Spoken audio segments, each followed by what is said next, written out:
วเบอร์2ให้บ้านเขาซาให้สาญาว่าหัวหน้าใหญ่หัวหน้าสมาคมใหม่สมาคมใหญ่ซื้อผัวสมองบ่ได้ภูมิใจกับตำแหน่งที่ได้มาครองตำแหน่งที่น้องเป็นผู้แต่งตั้งอายมาหัวหน้าสมาคมผู้สมองมีสิทธิ์เป็นแค่ที่สองยามน้องผิดกันกับเขาได้เฮ็ดหน้าที่ก็เพียงเวลาน้องเหงาเมื่อใดผิดกันกับเขาเอิ้นอายมาเฝ้ามาคอยเทคแคร์บาดยามเข้ามาอายนี่นาก็เบิดหน้าที่ขอส่งคืนคนดีให้สามีตัวจริงของนางได้พอ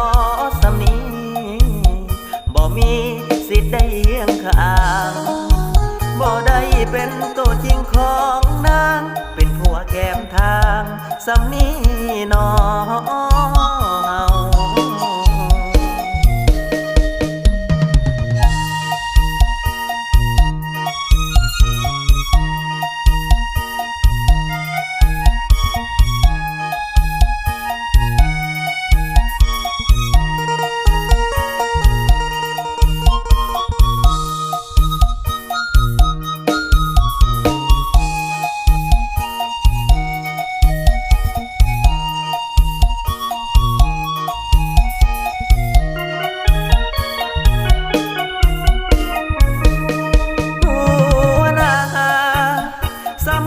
คมผู้สมองมีสิทธิ์เป็นแค่ที่สอ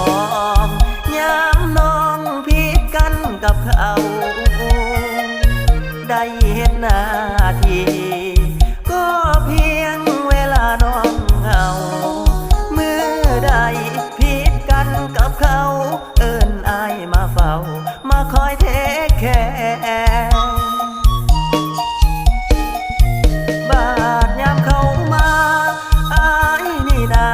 ก็เบิดหน้า